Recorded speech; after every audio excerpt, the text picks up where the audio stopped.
Everyone has their opinion on how a lasagna should be layered, but here's how I do it for the family lasagna found in the Healthy Mix dinners too.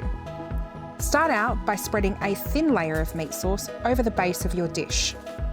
Then follow up with a layer of lasagna sheets. Then you want to spread over a layer of meat sauce again, followed by a thin layer of bechamel.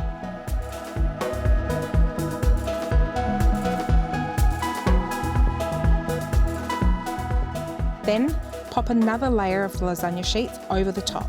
Repeat this process with the remaining lasagna sheets. Finish with a layer of lasagna sheets topped with bechamel sauce and finally your reserved cheese.